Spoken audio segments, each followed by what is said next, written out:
All right, good afternoon, everyone, and welcome to the final day of Gardening from the Ground Up, How Not to Kill Your Tree. My name is Katie Druitz. I'm a local extension educator for horticulture, small farms, and local foods in Stearns, Benton, and Morrison counties. Robin. I am Robin Trott. I am University of Minnesota Extension educator in Douglas County, and my specialty areas are horticulture, local foods, master gardeners, and small farms. And I've been with Extension for about 12 years. Karen. Yes, good afternoon, everyone. My name is Karen Johnson. I am the extension educator in McLeod and Meeker counties. Got a variety of areas that I cover, from ag to hort to natural resources, and also some master gardener responsibilities as well. Been with Extension over 8 years now, which shocked me the other day when I actually calculated that. Claire. Hello, Claire LeCan here, Extension Educator in Ag, Food, and Natural Resources, serving Rice and Steele counties. Shane. Shane Bourget, local educator, Blue Earth and LeSueur counties. Last but not least, Troy. I thought you were saving the oldest for last. Thank you very much. I'm Troy Salzer, extension educator in St. Louis County. I work with ag, horticulture, and natural resources, and I really appreciate you all joining us today. All right, so Karen and I are going to be presenting on how not to kill your tree. Give me just a minute as I get all this situated. There we go.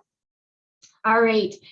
So part of the reason that we wanted to talk about how not to kill your tree today is that as local extension educators, we get a lot of questions from people about their trees. And unfortunately, most of the time, by the time you are calling us, there's a lot of issues going on with that tree. So today, we're really focusing on how can we prevent these issues from getting to the point of no return. All right. Figure out where my mouse is here. There we go. So throughout the session today, this week, we've talked a lot about choosing the right plant for the right place. And that goes into our trees as well. We want to make sure that when we are choosing trees to put into our landscapes, that we are picking the tree, not just because we like it, but because it is actually going to work well in that space.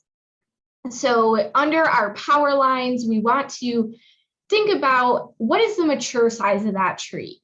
When we are planting anything, I know I've done this in my vegetable garden too many times to count. I put in those little seedlings and I plant them way too close together because they're tiny and they look like they're not going to spread that much. And the same thing can happen with our trees. We plant that tree, we look at the size of it now, and we don't think it's possibly ever going to be that 70-foot tree. But it will be at some point in time if it is that size of a tree. So we really want to make sure that we are looking at what is the mature size of the tree. We want to look at the height of the tree as well as the width of the tree. We have some really, really good resources on our extension website about what mature heights of trees are actually going to get to. And I do very much encourage you to take a look at those. Karen and I will be sharing those pages in our resource documents following the conclusion of our event. So you want to look at that mature height and width, and that's going to determine how far away from your house, from power lines, from other structures need to be. You also have to think about that root spread. Is that going to be going into the foundation of your home? Is it going to be under some sidewalks, under your driveway? And if it is that going to be a problem for you? Are you going to be frustrated in 5 years when those roots are pushing up your sidewalk? And making sure that we are having that thought process now and not after that tree has been in the space for 10 years. We also want to think about spacing from other trees. So how close together is it going to be from that other tree? This becomes really, really important with our coniferous trees. Thinking specifically about Colorado blue spruce at the moment, they hate touching each other. Once they start to have contact with another tree, they start to have disease issues, they don't grow as well, we start to see that immature die-off. And so for the university, we do recommend that our Colorado blue spruce has a spacing of 25 to 30 feet in all directions between another tree or anything. So that, especially if you're buying little saplings, is going to look like a ton of space. If you're planting this as a windbreak, that might seem very frustrating. But if you want that tree to live past about 10 years, having that spacing really, really does matter. All right. So now that we've discussed thinking about our proper spacing, we need to get into proper planting. One of the biggest issues that I think my colleagues would agree on that we see is that trees that have been planted incorrectly then leads to additional issues as we go down the line. So a couple of things that we want to think about: trees are not fence posts, all right? So when we're looking at a tree, we want to see that dramatic flare at the bottom of the tree. When our tree is small, it's maybe not quite as dramatic, but you will see where that root flare is. What that root flare means is it's where the roots come into contact with the trunk of our tree. And that root flare needs to be at the top of our soil surface, not right below it, up above that soil surface. And the reason for that is if we don't do that, we're going to get strangling roots that are actually going to cut off the circulation of water and nutrients up into the trunk of our tree. So if we have that root flare up above there, that is really going to help with this issue. And that's also going to mean that our roots need oxygen. Most of our tree roots are in the first 0 to 18 inches of our soil. I know when I first started thinking about that, it was a bit of a change in thought process, as I always imagined trees with these super deep roots that were going, 70 feet underground. And that's really not the case. Most of our tree roots are going to be in that top 0 to 18 inches of soil, and they like oxygen. Specifically thinking about all those maple trees, we love them for their color.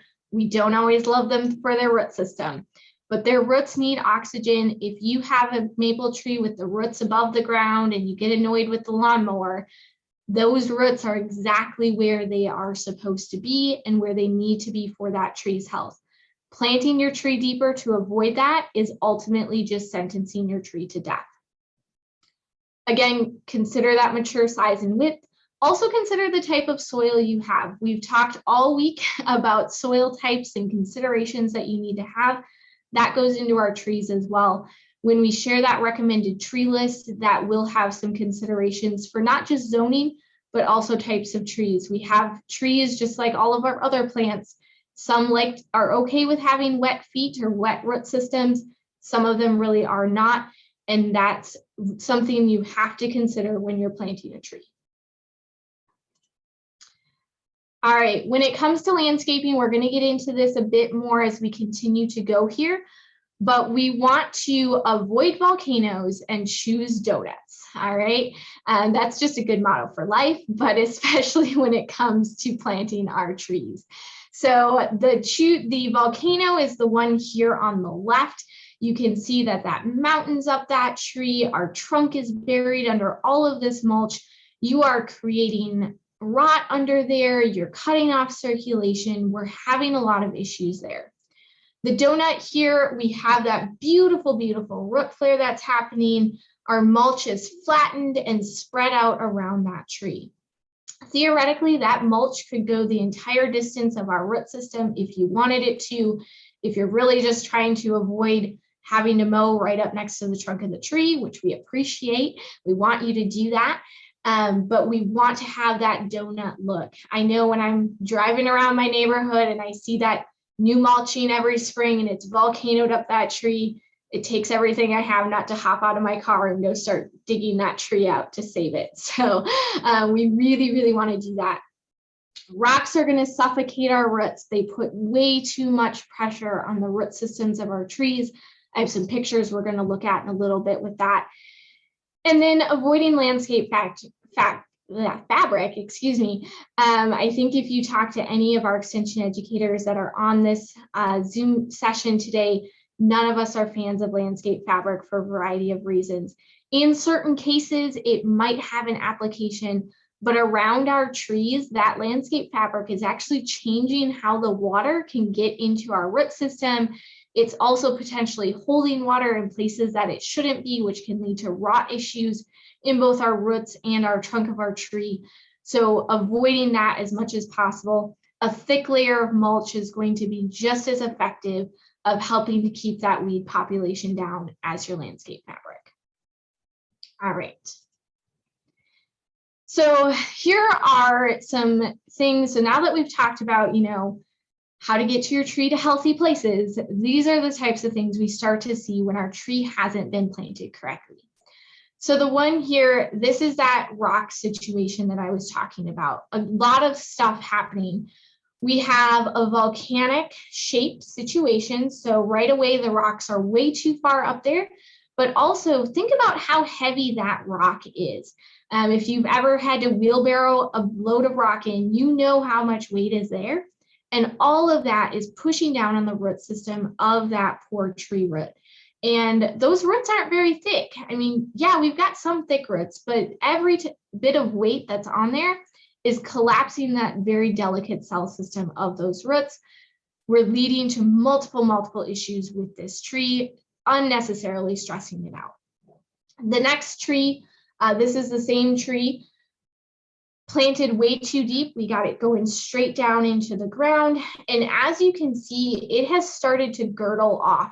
We have missing leaves up here at the top because the root system at the bottom has started to strangle off that tree, cutting off the water and nutrient supply to the rest of the tree. This tree isn't very old. It doesn't take very long that we are already seeing these issues. We have also hit it with the lawnmower because we don't have any type of mulching around there. We're getting too close to it. We hit that a couple of times.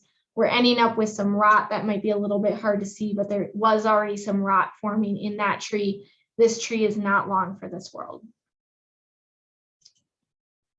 So the next major thing that causes a lot of tree death is not watering trees as much as needed. This was another thing that when I first started in extension was a little bit of a light bulb moment of, oh, okay, trees need a lot more water than I might have thought about. So it's not just you. A lot of us don't consider this when we're looking at our new trees. I think for many people that plant a tree that first year, we're really good at watering our trees. Fantastic. You get it through that first summer, but we need to continue watering until the ground is frozen solid and it cannot physically take up any more water. And then we continue that watering the next spring as well. The other thing to think about is how many years it takes for that tree to get well-established root growth. So if you have a 4-inch diameter tree, it's going to take 6 years for that tree to be considered established in the root system. It's also going to take almost 6 gallons of water irrigation every week. Most likely from the rain that we are getting, you aren't getting enough water to that tree. So when you are looking at planting new trees, not only do we need to plant them correctly, but then we need to water them effectively for the amount of time that they need. So watering mature trees. I know Karen can attest to this as well as myself that this past summer, the number of phone calls we got about watering mature trees skyrocketed with the drought, which is understandable. Unfortunately, many of us, including likely myself, we didn't start watering our mature trees soon enough. Think back to the beginning of this session. We talked about that our mature trees need to have, their roots are in the first 0 to 18 inches of the soil. Our soils were drying out and we really need to start watering when it's dry at about 6 to 9 inches. And if we didn't do that, we likely lost a lot of that root system in the top few inches of our soil this year for our mature trees. So not just how much water, but also how far that root spread goes out. This is something, again, our roots aren't necessarily going deep, they're going wide and shallow. So if you look at, you have a 14-inch diameter, or sorry, a 44 to 45-inch diameter tree, you've got 34 feet of root spread going out from that tree. So if you're looking up at your tree canopy, your roots are going out past where that canopy is. And we need to be thinking about, are we getting adequate amount of water to that tree? So water irrigation systems, this is something that we get a lot of questions about. Our water irrigation systems can certainly help, but they can also lead to a lot of issues with our trees. And more often than not, we are seeing issues from water irrigation systems versus them being helpful. So a couple of examples here. I know some of the pictures aren't super great, but this center one, we have a sprinkler system clearly malfunctioning, but hitting directly onto that trunk of tree over and over and over again. And that is eventually going to lead to rot issues, fungal issues, which is eventually going to kill this tree. Now, granted, this one's clearly out in California or someplace like that, so it's not a tree here, but it was one of the better pictures I could find. This is still an example, and it's going to cause some issues. Then we have kind of our arm sprayer irrigation systems, which can be really useful if you've just planted a new lawn and you want to get some extra water there. But if this water is constantly touching the undersides of our leaves, we can lead to things like anthracnose that Karen's going to be touching on later.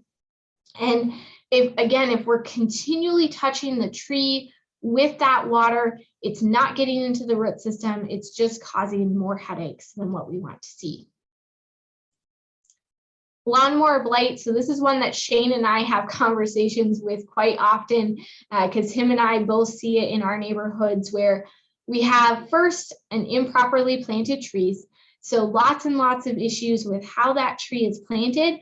But then beyond that, that tree, when it was young, was very clearly hit with a weed whip or a lawnmower itself, caused some cracking in there, which then led to fungal issues, which has now led to other problems down the line. So going back to that proper mulching so that you don't have to be mowing right up next to your tree is going to be our best option as we move forward. Cracks and holes. So for the trunk cracking, if they are planted correctly, we should see less trunk cracking. However, sometimes Mother Nature has other plans and ends up causing a little bit of trunk cracking that we can't always avoid. So while the one on the left is certainly planted too deeply, which definitely led to some of that trunk cracking, our fast growing maple trees like autumn blazes, oftentimes we'll see trunk cracking, especially in winters where we have a lot of, we warm up and then we get cold again, and then we warm up and that sap starts flowing, and then all of a sudden it's really cold, that sap freezes, expands, and we end up with some trunk cracking. Holes are also really common in trees. The one thing that we really want to stress here, do not fill your tree cracks and holes with concrete. The tree, that's just going to cause more issues with that tree. You're not fixing the problem. Really, the best thing to do is leave the tree alone. Let it heal itself. Let it work through that system. If you're having a lot of issues with birds and things like that, then there might be some insects that have moved in there. It might be pointing you to a bigger underlying issue that needs to be addressed. There has been some success with foam, but again, listen to your tree. What is your tree trying to tell you? Is there a bigger problem here? And filling in that hole is actually just not letting you see that issue, which then could unfortunately lead to that tree falling down, which can cause additional problems. So listen to your tree, look at what it's trying to tell you, and learn from what it is doing. Proper tree pruning, we're not going to go over this a whole lot. We did do a full presentation on proper tree pruning in 2021. If you would like to review that, we can certainly share that information. But the big thing here to think about is that you are pruning your trees in a timely manner at the right time of year.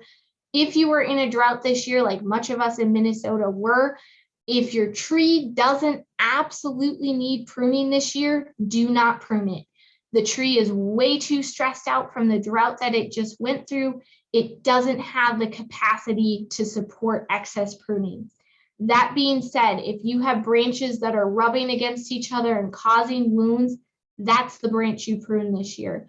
If it is rubbing, against your house shingles, I understand that's a whole other issue. Prune that branch this year. But if you're just pruning because you're in the habit of pruning and it doesn't really need it, avoid pruning this year as much as possible to avoid additional stress on that tree. All right, Karen. Thanks, Katie. I do want to just kind of reiterate some of the things that Katie have shared, and just the fact that if we get our trees off to the right start, we can prevent a lot of different functions from happening to that tree. And we can also prolong the overall life and general appearance of that tree. So if we water properly, get it planted properly, and do occasional pruning to make sure that we're keeping it in the appearance that we want, we are going to be better off to start. I am going to hit on some things about what our tree is trying to tell us. I got started with Extension 8 years ago, and I'll be honest, I was like probably many of you, where I didn't really care what was going on with the tree. And then as I started getting questions and started learning more about trees, it's amazing what all of our trees are trying to tell us. It's what we need to do to interpretate what that is, and ultimately get to some action points that we can do to help prolong the life of our tree. So Katie, if you want to go to the next slide. So I'm going to highlight just a couple of things that are indicators for me. When somebody calls in and says, I think my tree is dying, I'm going to say, okay, can you tell me some more? what is happening? And we'll dig into this a little bit. So first and foremost, are you seeing leaf drop that is outside of the typical autumn leaf drop? And so we have lots of different pictures here. The one on the far left-hand side of our screen here is actually squirrel damage. Sometimes our little woodland creatures like to play havoc on our trees as well. And so if you see some fully green leaves, multiple sections of leaves, sometimes our lovely squirrel friends like to play tricks on us. And in general, your tree is just fine. This middle picture here is an example of environmental stress. So we might have seen this last year. Actually, I did in several occasions where we saw the drought come in. The trees automatically said, okay, I need to reserve energy. So I don't need all of these extra leaves, and I'm going to get rid of some of them. And so that's what we saw last year. We also see this in scenarios where it's super, super wet, kind of the same thing. Sometimes those leaves drop. The ones on the far right-hand side of the screen are the same thing. And Katie referred to this for just a little bit earlier, and that is anthracnose. And so in very severe cases, and we'll talk about this in just a couple minutes, your trees can drop those leaves and produce another crop. But we'll dig into anthracnose in just a little bit. Next slide, please. All right, since we're talking about leaves, we also need to note, do our leaves look different than normal? Are they too small? Are they the wrong color? Do we see different growths that are coming out of our leaves that we would not expect? So the picture in the middle is actually really common for a lot of the trees in this area and across Minnesota. I have a maple tree in my yard that does this very thing, and it's an insect or mite gall. So basically, the tree is reacting to some sort of feeding or egg laying from an insect or a mite or some sort of other fungi, bacteria. It could be a number of different things, but it's one of those amazing things that the tree is trying to do in response to that insect or mite. The other picture on this screen actually has a lot of things that are going on, kind of similar to some of the discussion that Katie already shared. The leaves are too small. We're seeing some browning or incomplete canopy across this tree. So it would make me question, okay, is it getting the water and nutrients that it really needs? If so, maybe we need to be checking to see, okay, are we in a stem girdling root situation where those nutrients aren't able to flow to the top of the tree? Are we in a situation where some of our deciduous trees go through an iron corrosive situation where the leaves turn like a bright yellow kind of at the wrong time of the year? And so that's a nutrient deficiency. So let's take some soil samples, see if we're missing some key nutrients, and maybe do some amendments that way. You know, I think there's quite a few things going on with this particular tree. Katie had already talked about maybe being planted too deeply as well. So it could be going through a little bit of a suffocation scenario as well. But leaves are a great indicator that something else is going on with our trees. If you go to next slide. I kind of already alluded to this, but if we're seeing branch dieback within our trees, we really should go and take a closer look at our tree as well. It's telling us that there's a reason why that particular branch is no longer being utilized in the production of leaves throughout that tree. It could be a stress situation. It could be a root situation again, or there are a number of different funguses or canker related things that happen to our trees that could be playing a factor here too. So this one would deserve some more investigation, and we'll talk a little bit more about this in some of our diseases that we'll highlight in just a little bit. Next slide. Suckers. I always think that this is interesting, and I get questions on this too, but sucker is a really quick response to a stress. So that tree says, oh, I got injured, so now I want to shoot out a new sucker, a new tree, so that if my main trunk dies, that I have an alternative, right? This could be caused by lawnmower blight. It could be a weed whipper situation, storm damage. You know, it's just that tree's response to some outside stress. In most cases, you want that energy reverted to the main part of that tree.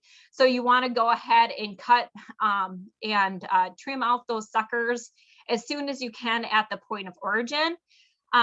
Please, please, please do not let your sucker get as big as the picture on the right-hand side of the screen. You know, we don't need 2 liters on most of our deciduous trees and most of our evergreens as well. We want that singular liter, and we want all that energy going towards the production of the tree that we are ideally looking for. There are varieties of trees out there that are supposed to genetically sucker less. Some are more prone to suckering naturally, but ultimately, if you take care of your tree the right way, do proper pruning, you should not have suckering happening. But unfortunately, once it does happen, it's going to be a continual process to make sure that it doesn't continue. So next slide. Keep an eye out on the bark of your tree. There's lots of different growths that can happen on trees. Some of them are caused by funguses. Some can be caused by insect feeding or egg laying. And so the one on the far left-hand side of your screen, that is something called black knot. We see that predominantly in some of like our plum, or cherry trees. And this one you want to stay ahead of, because it can really cause some major loss throughout that canopy of the tree. Best results for that is getting in there and trimming it out and staying pretty prolific as to watching it and making sure that you don't have further growth with that black knot. The other 2 are examples of something called, it's an insect scale. So it's a result of an insect, and depending on the variability and amount that you have within your tree, you may want to consider some sort of like insecticidal soap or fungicide But certainly in any of those situations, making sure you know what you have, positively identifying it, and having a product that is specifically designed for that is going to be key in targeting it and applying the product when it's going to be most successful for managing some of these different growths. Next slide, please. Okay, so one of the last kind of like, okay, I really have something wrong with my tree. And if it gets to this, there's not much you can do. But if you have funguses growing out of your tree, that's a clear like red alert that you have decay happening within your tree. And so in this situation, especially that this is the main bottom part of the trunk, I would get a certified arborist in and have a good hard look at the structural integrity of this tree. If this tree is right next to my house and it is not stable, I want it gone because I don't want the additional thousands plus dollars of it damaging my house or my neighbor's property. So some key indicators here that your tree is telling you that it has some alternative things wrong with it beyond what a typical tree would. Next slide, please. Okay, so Katie talked briefly about some common mishaps from lawnmower blight to weed whacker damage. And I do have just 3 others that I want to kind of bring to your attention. So if you want to go to the next slide.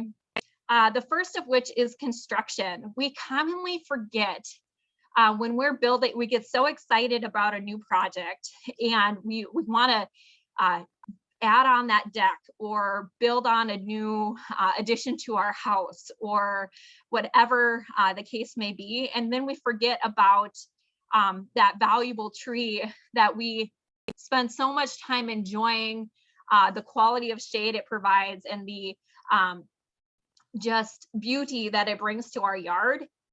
So we want to make sure, and Katie did a beautiful job explaining this, the root system is so important for our trees, and having large pieces of equipment come in and break up that root system or even causing compaction issues around that tree is really detrimental to the overall health of your tree.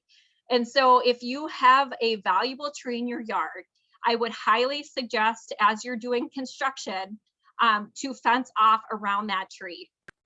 And like Katie said, those root systems go beyond the drip line of your tree.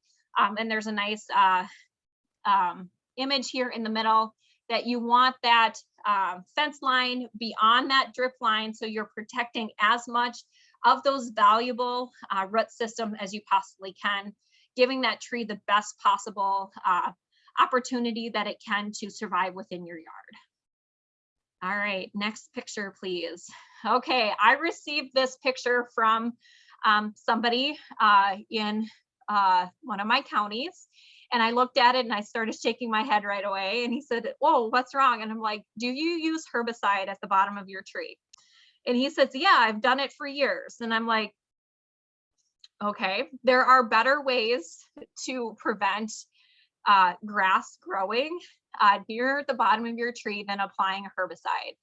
There are many great uses for herbicides, don't get me wrong, but herbicides are designed to kill things in general nature, right? And so whether it's labeled for trees or not, the tree is going to be taking up even the smallest amount of herbicide. And if you're doing it year after year after year, ultimately you are going to have damage coming to that tree. It may not show up right away, but after 20 some years of doing it, you're going to see damage. And you can see, obviously, the trees in his yard are not looking all that great. There's some other things going on as well, but I would bet money that some of the herbicide use has contributed to the overall health of his trees. All right, one final mishap. And I would love if people want to throw comments in the chat box about this. We have lots of wildlife and others that like to visit our properties. And so I would like to see, if others have ideas on who might be the culprits of some of these pictures. And I'm going to grab my chat here. All right, we've got some deers and bunnies. Anybody else? Mice, deers, porcupine. Ooh, we got some smart people here. Yes. Yes, very good. So there is lots of different damage going on here, and each one is a different wildlife that has come to visit our property. So the picture on the far left, I experienced for the first time this spring or last spring. And I had never seen this before, but the tree was basically stripped from top to bottom and had no bark left and had little bite marks the whole way up. And that is porcupine damage. And believe it or not, the northern side of Meeker County is the southern side of the kind of population, or where porcupines are from there up to northern Minnesota. So that is kind of a fun little piece there. The next one over is deer damage. That could either be just straight up rubbing, but they like to mess around with their antlers as well.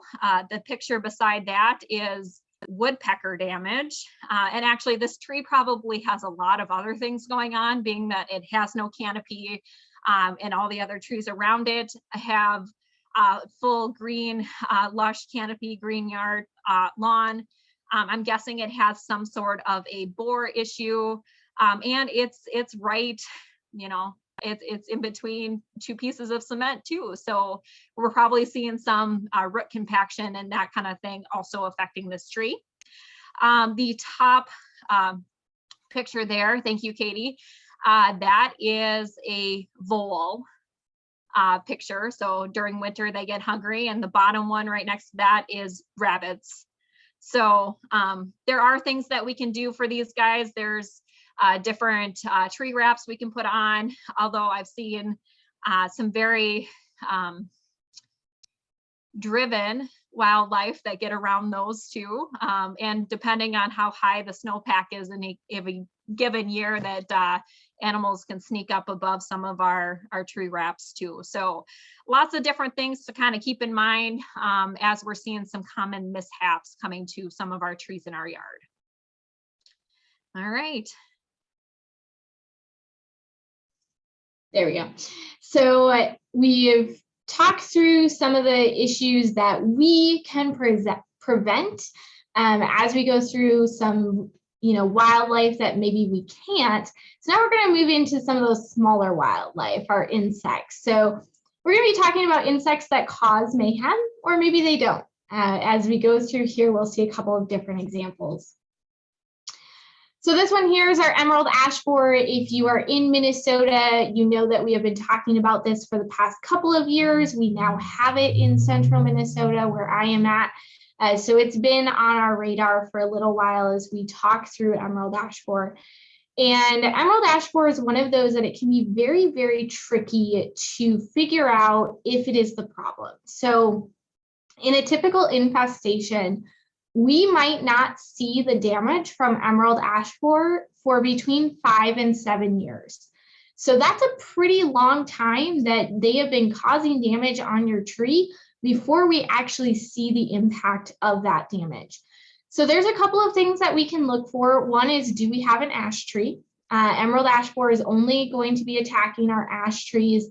There's potential that it attacks a type of olive tree, but we don't really have those here in Minnesota, so we aren't going to worry about those at the moment. But our ash trees are definitely going to be susceptible to this.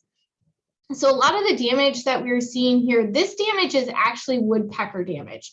So Karen was just talking about woodpecker damage. I couldn't tell from that picture if that was also an ash tree, but if it was, I would also be suspecting emerald ash borer as a potential cause to the downplay of that tree, along with all the other stuff that tree was dealing with.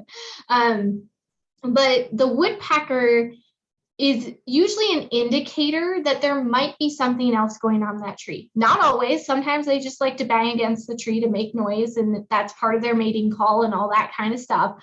But if we start to see a lot of these like shallow holes, they're stripping our bark off, it's a pretty good indicator that there's something going on in that tree. May or may not be emerald ash borer, but there's something going on in that tree. I see we have a couple people that have raised your hands. If you have questions, please go ahead and put those in our Q&A document.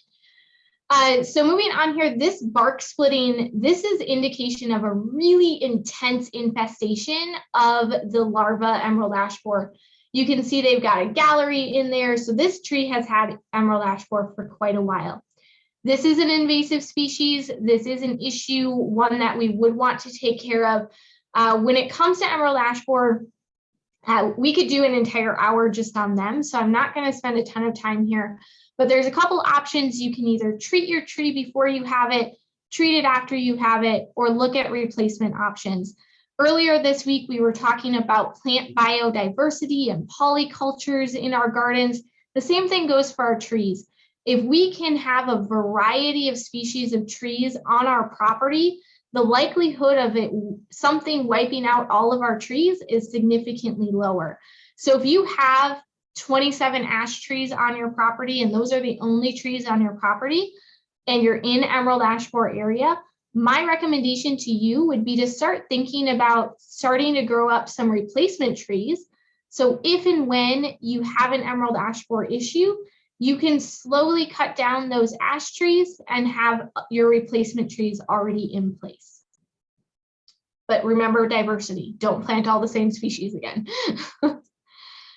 All right, so Japanese beetle, it's the bane of most of our existence. We all hate to see the buggers, and they're big, so we always notice them. They do a significant amount of aesthetic damage. They eat on those leaves, they cause a lot of issues. If your tree is very, very young and has a bad infestation of Japanese beetles, you could see some death on that tree because it's just too much stress for that really young tree. A fully mature tree that has a bad infestation, probably not quite as bad. Netting does work really well to keep Japanese beetles off those really young trees. So that might be something that you consider. A few Japanese beetles on your trees isn't going to cause that much of a problem. Again, we could do an entire presentation on these buggers, but it's just one of those that we want you to be aware of them. They are going to likely be on your trees, not the biggest issue that we have.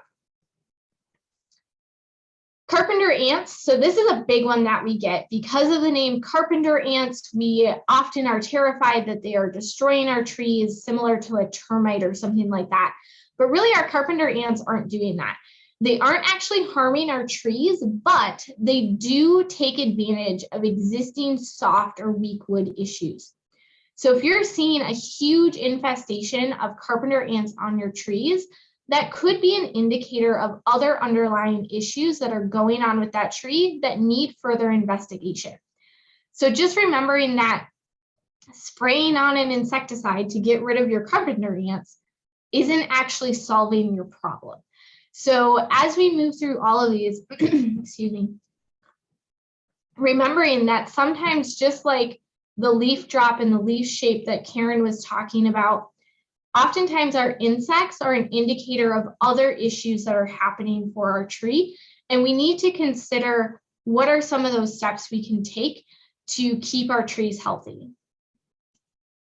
The Ichneumon wasp, this one, it's such an interesting creature that looks really intimidating. I had one on my front porch a few years ago before I knew what they were, and I was terrified because it had a really, really long tail.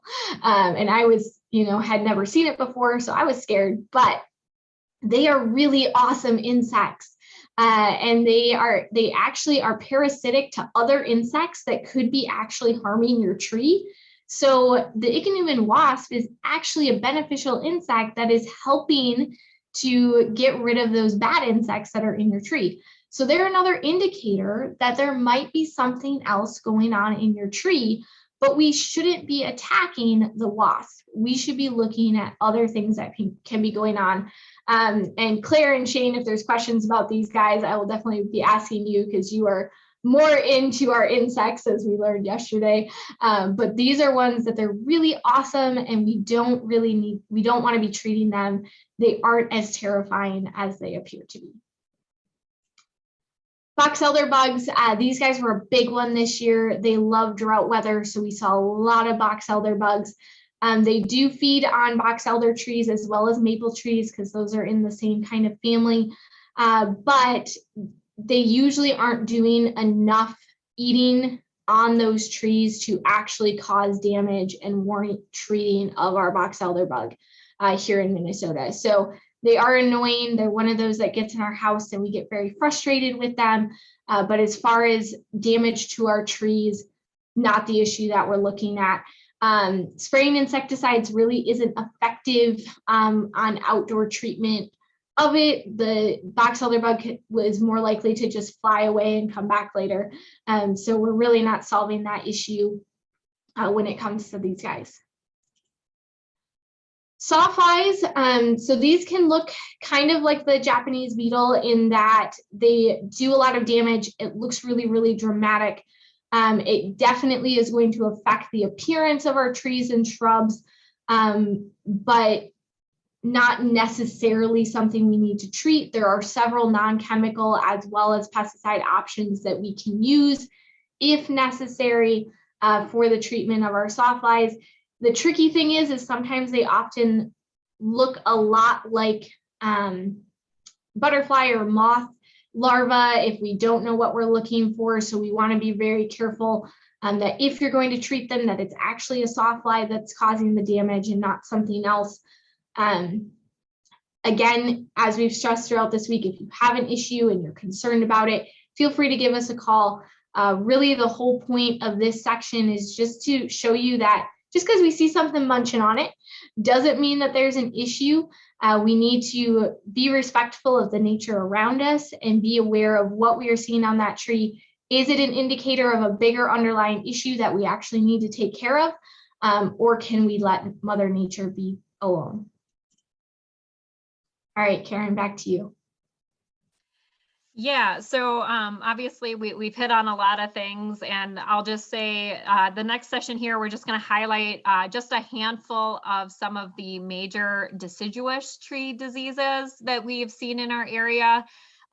We could spend a whole nother hour on the evergreen versions of different fungus-based or otherwise insect-based damage that can happen on them as well. So we're only limited on time, but I do want to note, if Katie, you'll go to the next slide, we get lots and lots of questions, and it's really helpful to extension staff, or if you're going to someone in a garden center or otherwise, that you've got maybe some ducks in a row before you start asking those questions. So really taking time to observe what's going on with your tree, making sure you know what type of tree it is, if you've seen any of the signs or symptoms that we have shared, if you're seeing different things happen throughout the year.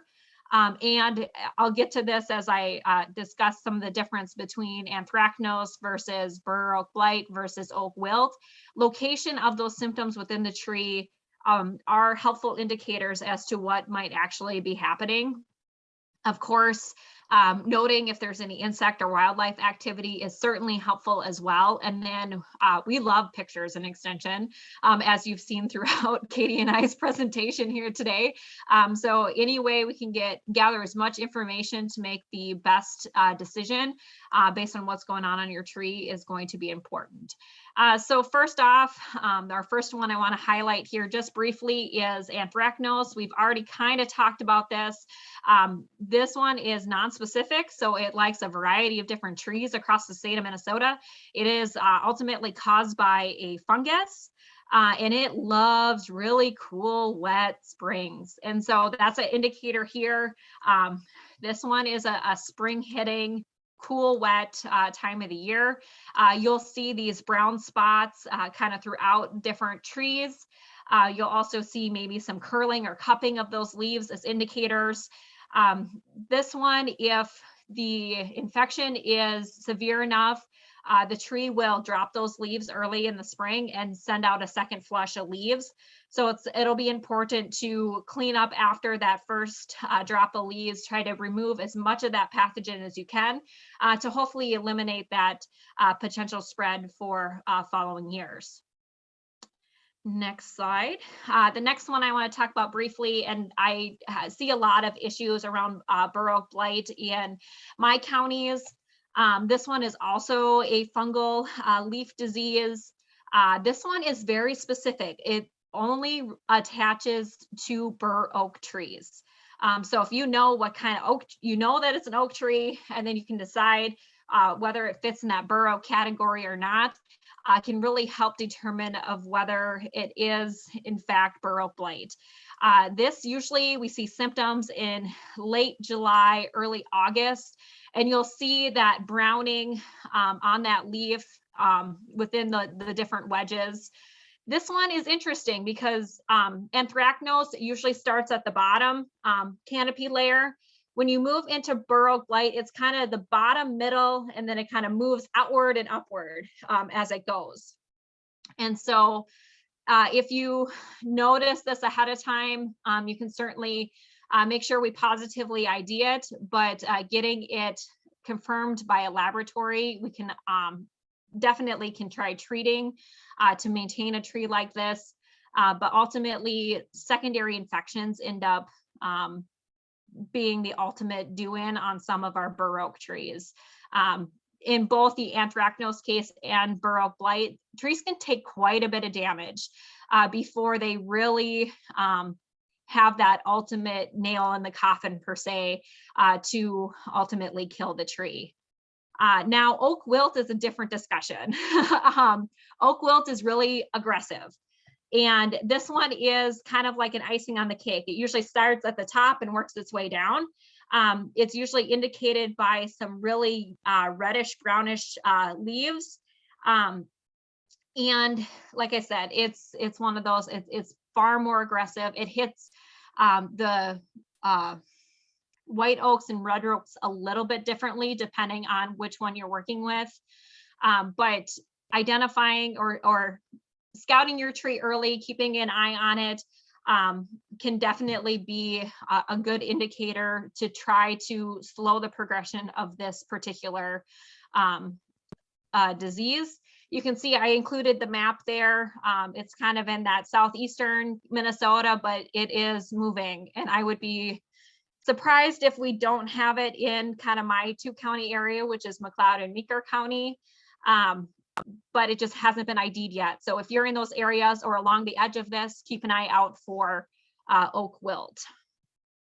The next one we have is another pretty aggressive disease in terms of our elm trees. This is Dutch elm disease. You can see the 3 varying kind of symptoms that we see. So first, that far right hand picture, we call this flagging. It is just an indicator in the leaf canopy itself where you've got some yellowing or browning of just one small section of the leaves. This disease is transmitted by the European bark beetle. And so that's that middle picture there. They are notorious little, movers underneath the bark and create those galleys. And then the final picture all the way on the left side is the brown streaking. That is a clear indication of this fungal pathogen that we see within our Dutch elm or our elm trees. And so there is opportunities with funguses to work on this, but a big thing about funguses is you have to get it on before that fungus is active. And so you want to be very proactive if you're seeing signs of this, the leaf flagging to get somebody looking at that tree. The last one I wanted to highlight just briefly is leaf spot diseases. We have all sorts of leaf spot diseases across our various tree species. Most of them are either fungal or bacterial in nature. We've got examples of dogwood here. We've got tar spot on a maple wood, and we've got a bacterial leaf spot on a lilac. And so there's really not much we can do. We want to make sure that in the fall that we're cleaning up really well after these situations that pop up, and doing our best to prevent overcrowding of plants like this and trees like this can really help decrease the level of leaf spot diseases that we'll see in our yard. Doing some important pruning can be helpful to increase that air circulation as well as light penetration into these as well. That can help decrease that fungal and bacterial load potential as well. So lots of different opportunities for our trees to have some potential issues, but some of which that are easily managed and do not overall have big effects on the overall health of our trees. Okay, I've got about 6 slides here, and I'll try to work through them very quickly about some things. And sometimes we just have to let Mother Nature be. And that is because trees are amazing in the way that they go about just living day to day. And so we want to make sure that we're letting them do some healing processes on their own, and also letting them work through the processes of their just natural life. So the first of which, and we get lots of questions about this in the office, is talking about seed production and masting. And this is just blatantly is a abundant production of seed or fruit of some of our long-lived trees. And just like anything else in nature, trees like to reproduce, and that's this process here. And in most of our deciduous trees, this happens every 2 to 5 years. I know that by genetics, there's been some varieties where they have been bred to do this less, but that is not always the case, and trees are very adaptable in some of those cases. So there are situations within the environment, as well as just an ideal pollination condition that can lead to a very large seed production or masting situation. So sometimes, and in this case, we just have to manage what happens. And if we've got lots of our wonderful helicopter flyers, we'll just have to, clean out our gutters 1 or 2 more times that year, or, do our part to make sure we don't have a bunch of seedlings popping up all over. The next one we have is burls. And this one is really kind of amazing because we don't really know the true cause of these. However, there's some thoughts that it has come from some sort of an injury, whether it be due to a mechanical injury or some sort of pathogen or insect. But this part of the tree continues to grow with the rest of the tree. And although it may not be the prettiest thing to look at, it's the tree's response to that, and it has taken care of itself. And so in some cases, it can lead to some other health issues on the tree, but there's really not much that we can do with this particular situation. So we just got to let it be. And if it's so ugly that you can't look at it, there is obviously other options we can do to replace that tree with a different variety in that area as well. Next slide. Lichens. These guys are really cool. I mean, I'm a little biased maybe, but they're a very unique combination of a fungus and either an algae or a bacterium, which is really kind of neat. They have no effect on the tree other than the fact that they're living on it. And actually, they are a really neat indication that the tree is planted in an area that has really clean quality air. So if you see these guys, yeah, I can understand if you don't like the way they look, but they are really a cool indication that your tree is in a really nice spot in your yard. So the next one here is smooth patch, and this one is another one it's really cool that the tree has been able to manage a situation on its own, that we didn't have to intervene. So basically what happens is a spot in the tree may have formed some sort of colony of fungus of some sort, and the tree has done its part to kind of separate out that colony and slough it off. And that remaining smooth spot is what, smooth patch, excuse me, is what's left over. So we do see this in an array of different trees, from white oaks to maples to lindens, among others. But again, it's Mother Nature letting Mother Nature be. Next, we have sooty mold.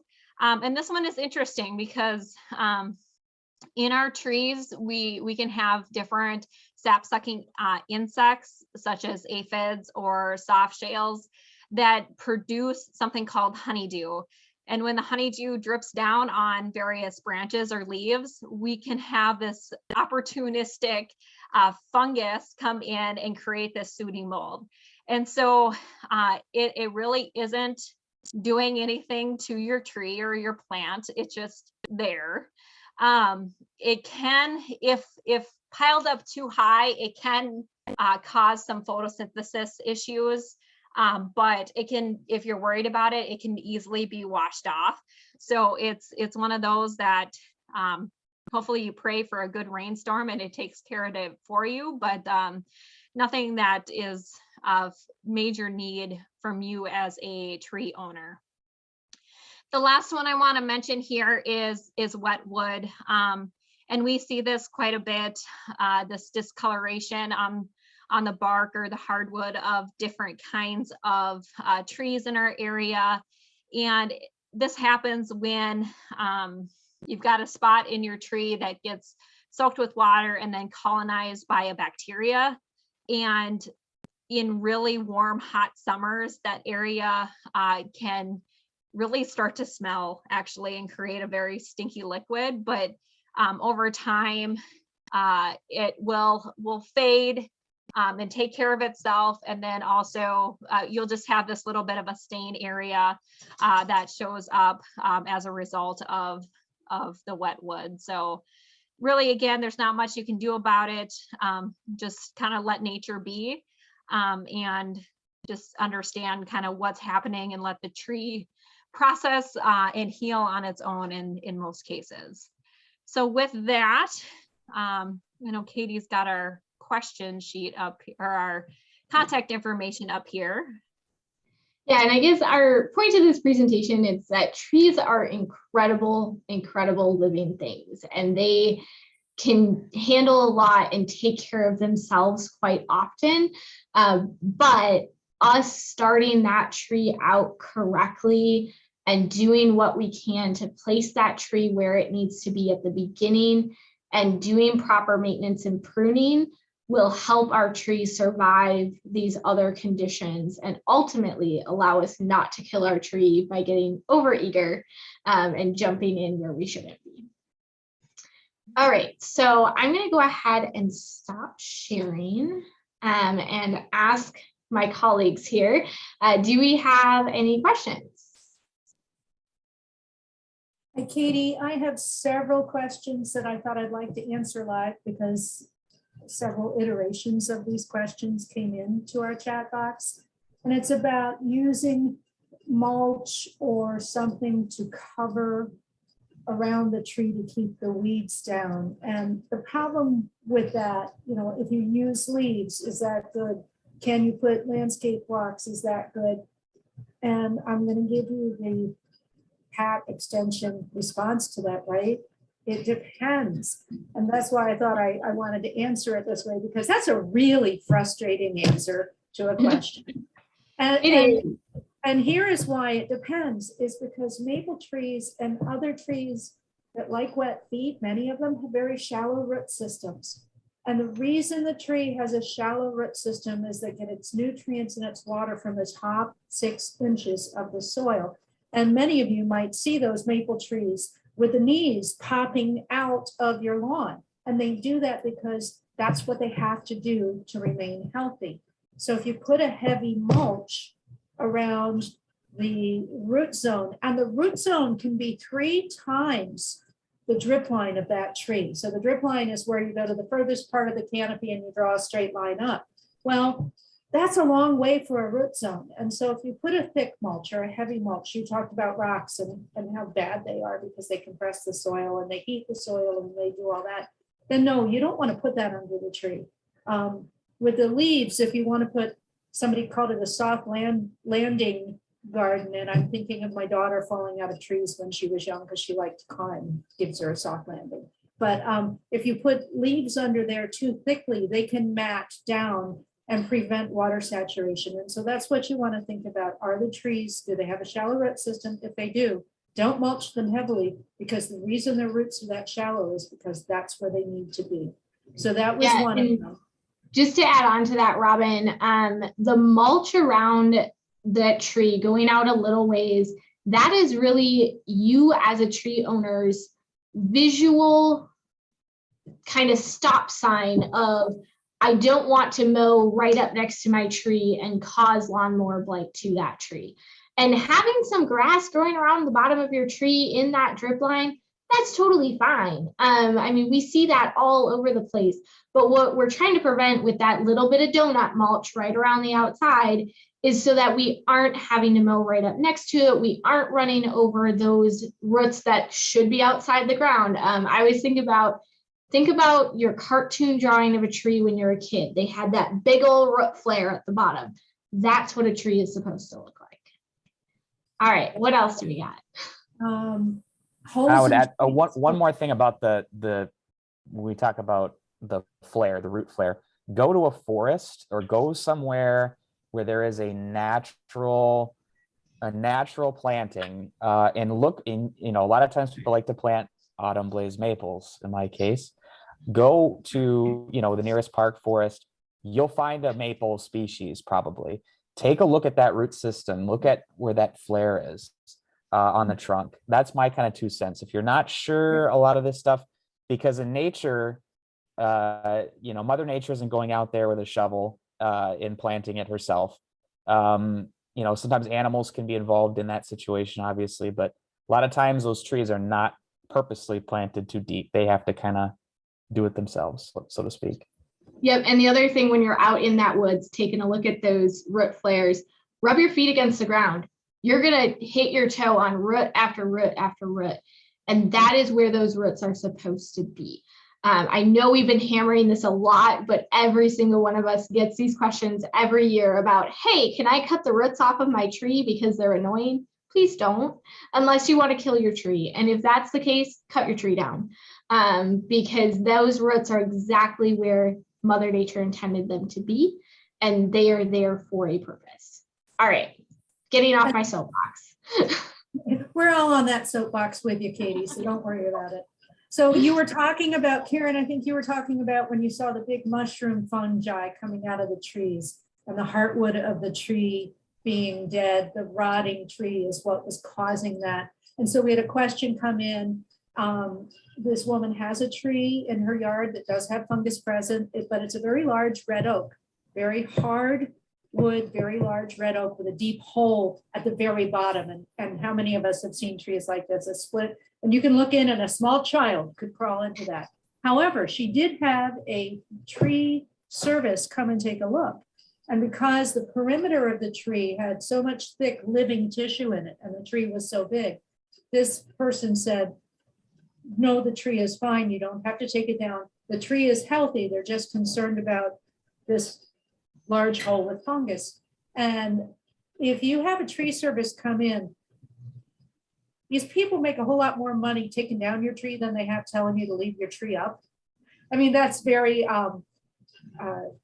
perhaps not the kindest thing I've ever said, but if they tell you to leave your tree up, you can trust them, because they don't want to take trees down unless they have to. And if it's a big old oak, gosh, so many of these old oaks do have splits in their trunk. So don't worry about it if you've already had a tree service that said, no, you'll be fine. You'll be fine. And then somebody else asked about how cool the fungus was coming from the trunk of a stump. They left a stump in the garden. And yeah, the fungus it's a mushroom. It's not going to hurt any other plant. It's going after the rotted wood. So yeah, and a couple notes on that is we keep talking about arborists. Sorry, Karen. And we want to make sure that as extension educators, we're very good at what we do, but we are not certified arborists. if you need a certified arborist, we're going to tell you that. And I just put in the chat box, findandarborist.com. Yes. I use that all of the time, or treesaregood/find an arborist. Karen. Yeah, and a good point around that is the fact that that person actually went out and got a second opinion. You know, the structure of trees is huge, and until you get somebody that is trained on how to evaluate that overall structure, you can't determine of whether that tree will last the next storm that comes through. And so if you're seeing some of those indicator signs that there could be a problem, have somebody that is qualified look at it.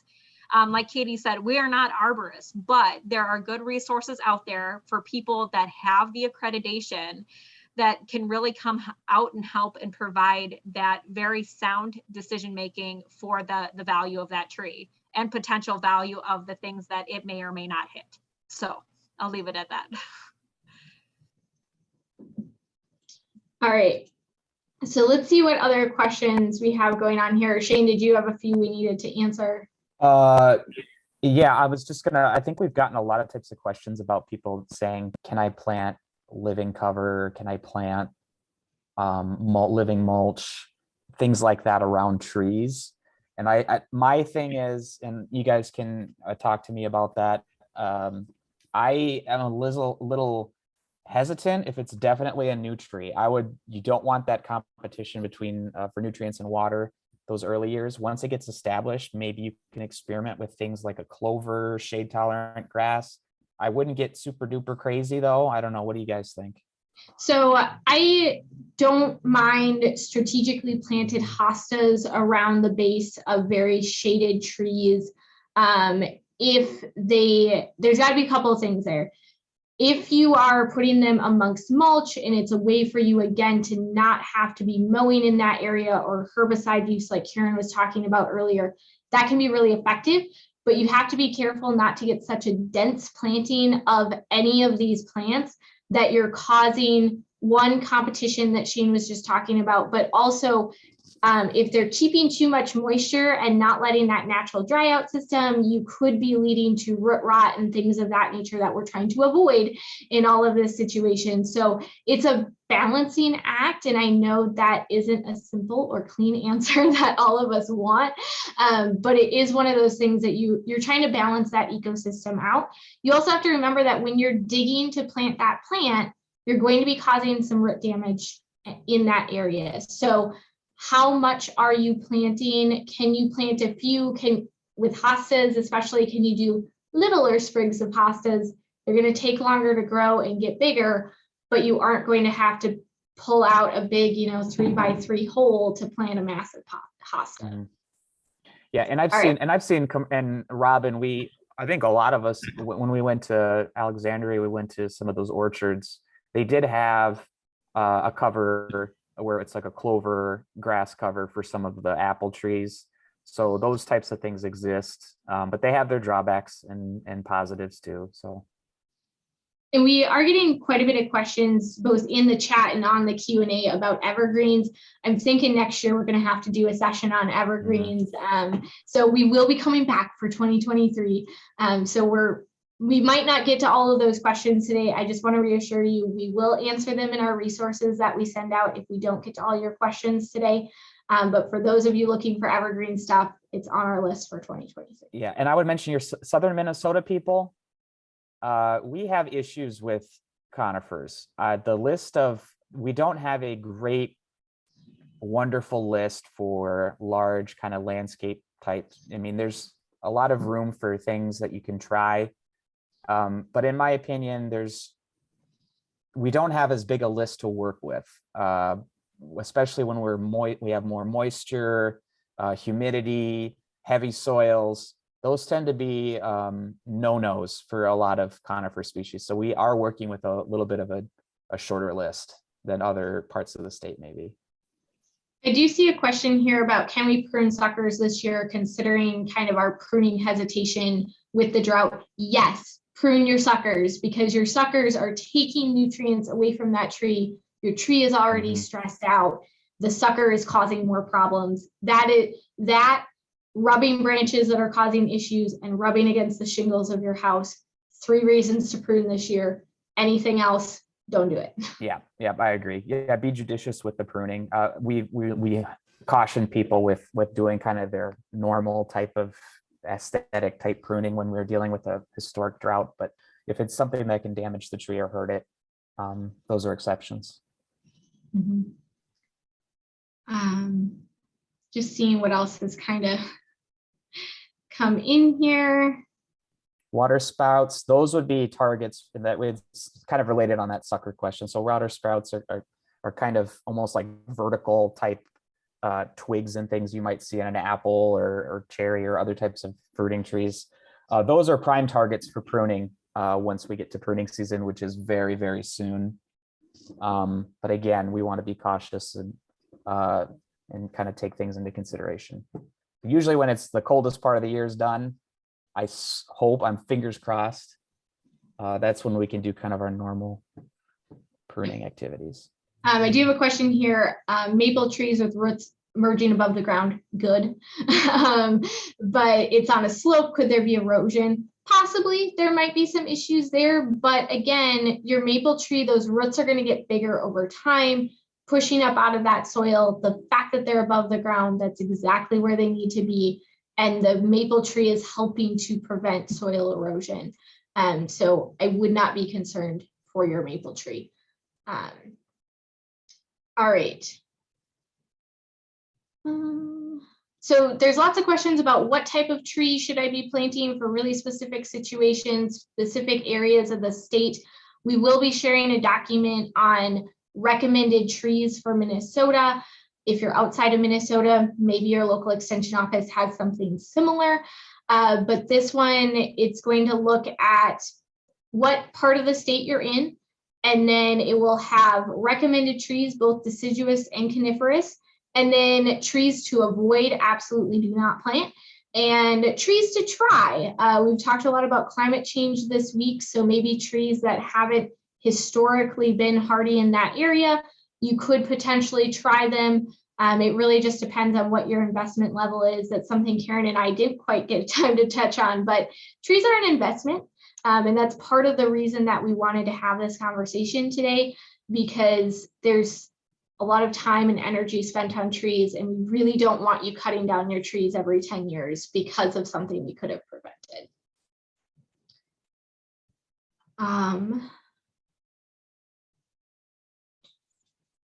Just looking through our questions here. So conifers suddenly dropping cones, that's their seed production. I guess unless someone else says something on there, I'm not overly concerned about that. Our swamp oak has splits in the bark in the upper part of the trunk, not near the base. I'd be interested to see some pictures of that tree to get a better indicator of what might be going on. It could be planted too deep, so it's having some nutrient and water flow issues. It could be insect damage. Yeah, pest issues. Honest, for all of us, we're like, we need to see a picture to see what's going on there. If you're in Minnesota, you are certainly welcome to send us a picture and we can take a look at that, especially if you're in one of our counties. If you're outside of Minnesota, please contact your local extension. They can certainly help you with that. And the reason that I stress that is because they know what is happening directly in your state. There might be outside influences, weather conditions, local insect and pest issues that we aren't necessarily as familiar with. And kind of, we have those lists about the recommended trees. I think, yeah, talking to your local extension educator is good too, if you have one in your area. Like Katie said, that there are some that might be on that recommended list that I would have a word or two about. I can think of, Black Hills spruce in my area in southern Minnesota. I would be more cautious about having that on there, but yeah, local opinions are good. Contact your educator. Yep. Last summer I had 5 of my 5-year-old native cherry trees die. I noticed ladybugs and maybe aphids on them as they were dying. Do you know what might have killed them? What maybe I should have done to save them? Aphids and ladybugs were not your issue. I'm going to start there. They wouldn't do Mhm. enough damage in that amount of time. I guess one question would be is, was it actually dead or was it drought stress and it needed to take a break? Hard to say. Yeah, Do you guys have other thoughts on that one? could have been a lot Again, of things. Yeah. without seeing the tree from last summer, I don't know.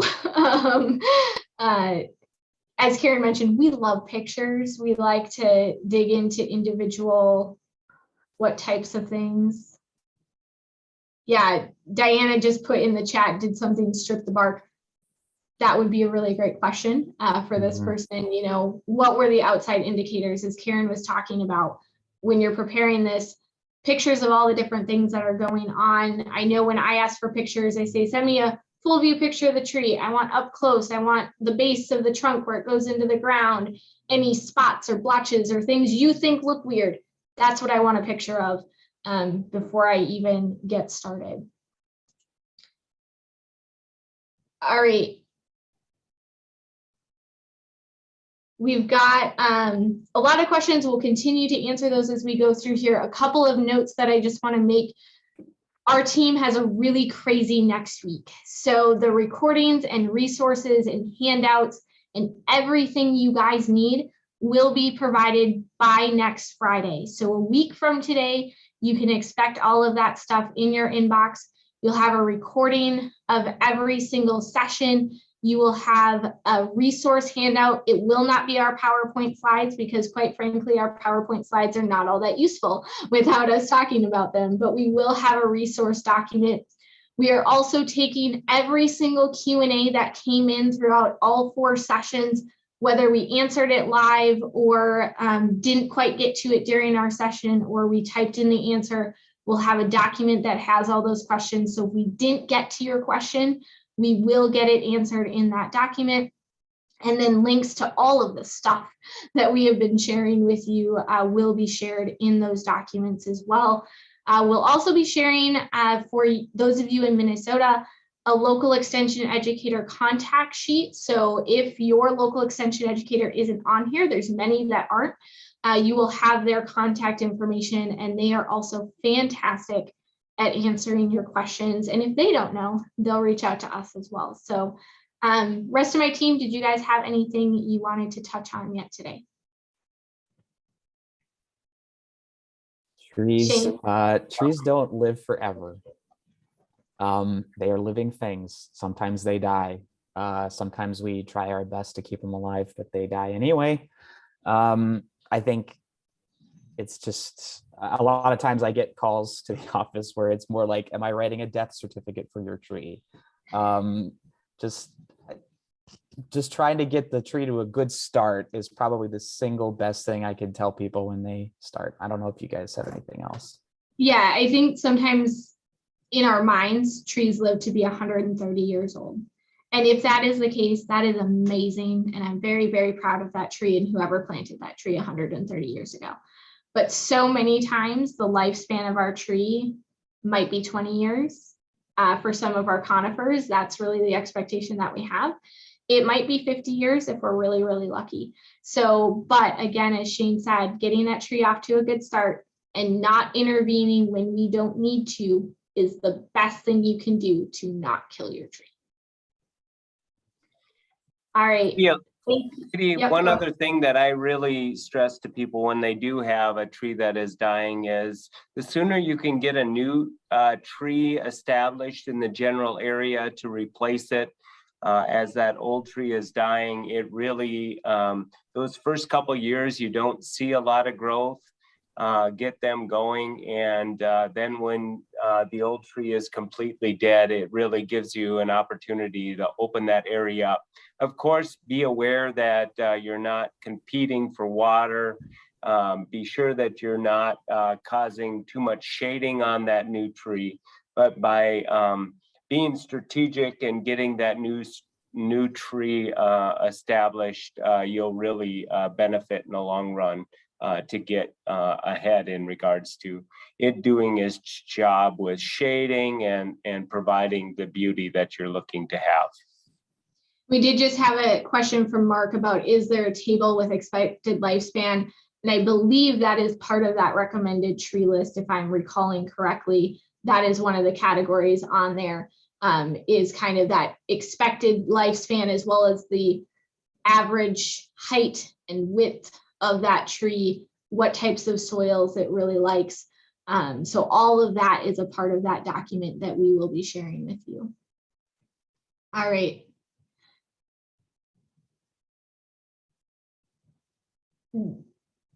So thank you so much. We really, really appreciate your time today. We'll get all your questions answered. We'll get all these resources and recordings to you if you want to review anything. Do not expect them before next Friday, a week from today. Thank you, everyone. We appreciate you being here. We'll see you in 2023.